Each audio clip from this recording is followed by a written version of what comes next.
નમસ્કાર દર્શક મિત્રો, ભારતભૂમિ ન્યૂઝ ઇન્ડિયા સાથે હું વૈશાલી પુબારો સ્વાગત છે આપ સૌનું. કરીશું નજર આજના સમાચાર પર આણંદથી. મિલેટથી આત્મનિર્ભર બનતી આણંદની હર્ષિલાબેન પરમાર નારી સ્વાવલંબનનું ઉત્તમ ઉદાહરણ. આણંદની હર્ષિલાબેન પરમાર પોતાનું ખેતરમાં મિલેટનું પ્રાકૃતિક વાવેતર કરીને તેને આધારે બેકરીના ઉત્પાદનો બનાવે છે. બાજરી, રાગી, કોદરી જેવી મિલેટમાંથી મફિન્સ, કૂકીઝ, કેક તેમજ રેડી ટુ ઇટ ઢોસા અને ઇડલીના પ્રેમિક્સ તૈયાર કરે છે. કોરોના કાળમાં પતિના આરોગ્યને ધ્યાનમાં રાખીને મિલેટ પર આધારિત વાનગીઓ શરૂ કરેલી હવે વેપારનું સ્વરૂપ ધારણ કર્યું છે. ઘરેથી શરૂ કરેલો આ વ્યવસાય હવે અન્ય મહિલાઓ માટે પ્રેરણારૂપ બન્યો છે.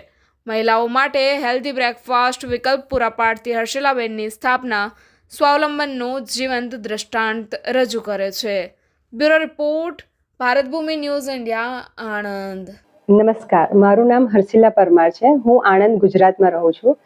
મેં 2022માં બેકરીનો કોર્સ જોઈન કર્યો હતો. ત્યારબાદ એની અંદરથી મેં બેકરીની બધી પ્રોડક્ટ્સ બનાવવાનું સ્ટાર્ટ કર્યું અને એ દરમિયાન 2023માં મિલેટ યર ડિક્લેર કર્યો સરે. ગવર્મેન્ટે મિલેટ યર ડિક્લેર કર્યો. એ દરમિયાન મિલેટ્સમાંથી શું બનાવી શકીએ એ બધી આઈટમનું મને ધ્યાનમાં આવ્યું. તો હું જે બેકરીની આઈટમમાંથી જે શીખી હતી, જેમાંથી કુકીઝ છે એ બધી વસ્તુ, તો મેં મિલેટને કુકીઝમાં કન્વર્ટ કરવા માટે મેં મિલેટના કુકીઝ કર્યા, જેની અંદર કુકીઝ છે, કપકેક છે, કેક છે, એ બધું વસ્તુ હું ધીરે ધીરે બનાવતી થઈ.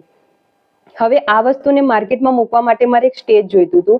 એના માટે મેં માર્કેટમાં સ્ટોલ, જે રીતે અત્યારે અલગ અલગ રીતે મુકાય છે એવી રીતે મેં સ્ટોલ બનાવ્યા અને સ્ટોલમાં બનાવીને આ બધી વસ્તુઓ મેં કસ્ટમર, જેમ કે આપણી જનતા છે, એને મેં ટેસ્ટ કરાવી.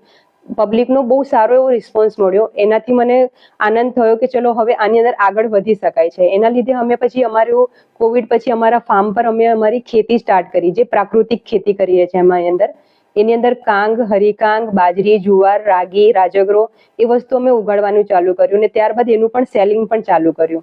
અને આ દરમિયાન અમે ગવર્મેન્ટ તરફથી આબુમાં મિલેટનો સ્ટોલ પણ રાખ્યો હતો. ત્યાં પણ પબ્લિકનો સારો એવો રિસ્પોન્સ મળ્યો. ત્યારબાદ અમે નગરપાલિકા આણંદમાં ટાઉન હોલ ખાતે મિલેટ યરને ઉજવવા માટે ખાદરવલ્લી સર, જે મિલેટના પિતા કહેવામાં આવે છે, જેમણે મિલેટ્સને સ્ટાર્ટ કરી છે, જેને મિલેટ્સની અવેરનેસ લાવ્યા છે, એમને અમે ઘડી આણંદમાં બોલાવ્યા અને એમના થ્રુ પબ્લિકને અવેરનેસ અપાવી કે મિલેટ્સ ખાવાથી શું શું ફાયદા થાય છે. ત્યારબાદ અમે ખેતીવાડી આણંદમાં વુમન્સ ડે વખતે મિલેટ્સનો સ્ટોલ પણ રાખ્યો, જેમાં ઘણી બધી લેડીઝ હતી જે પોતે મિલેટ્સનું બનાવીને લઈને આવ્યા હતા આઈટમ.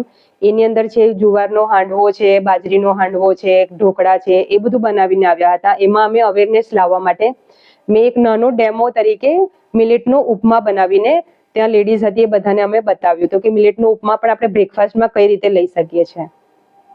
ત્યારબાદ અમે આણંદમાં અને જિલ્લા લેવલે અને ઇન્ટરનેશનલ લેવલે પણ સારા એવા મિલેટના સ્ટોલ કર્યા છે અને પબ્લિકનો સારો એવો રિસ્પોન્સ મળ્યો છે. ત્યારબાદ અમે અમારી કંપની કૃષિ તત્વ એગ્રીટેક પ્રાઇવેટ લિમિટેડને અમે ઊભી કરી, જેમાં એની મીઠું મિલેટ બ્રાન્ડ છે. એની અંદર અમે અત્યારે સેલિંગ કરીએ છીએ, જેમાં મિલેટ નહીં, રાગી, જુવાર, બાજરી બધુંનું રો મટીરિયલ, એની અંદરથી એનો લોટ છે, એનો રવો છે, એના હાંડવા ઢોકળાનું પ્રીમિક્સ છે, વેફલનું પ્રીમિક્સ છે, જે રાગીનું આવે છે વેફલનું પ્રીમિક્સ, એમાં રાગી, જુવાર, બાજરીના મમરા, પાપડી, પસ્તા અને નૂડલ્સ, એ બધી અનેક અનેક આઈટમો અમે નું વેચાણ કરીએ છીએ, જેનાથી પબ્લિકને ઇઝીલી ખાઈ શકે અને અવેલેબલ મળી શકે. એના માટે અમે ઓનલાઈન પણ એનું વેચાણ ચાલુ કર્યું છે. તો આ વસ્તુ એક એવી છે કે જે દરેક લેડીઝ છે એ પોતાના ઘરમાં મિલેટ્સ અપનાવીને પોતાના પરિવારને હેલ્ધી રાખી શકે છે. અને જેમ હું અત્યારે મિલેટ્સનું બિઝનેસ કરું છું, એ જ બિઝનેસ દરેક લેડીઝ અપનાવી શકે છે ને એમાં આગળ પણ વધી શકે છે અને હેલ્ધી વર્ઝનમાં એ કન્વર્ટ કરી શકે છે. સો મારી દરેક લેડીઝને એવી જ વિનંતી છે કે એ ઘરમાં મિલેટ્સ અપનાવે અને મિલેટ્સને આગળ વધારે, અને આખા ગુજરાતમાં નહીં બલ્કિ ભારતમાં પણ મિલેટ્સનું એટલું જ ચલણ વધે અને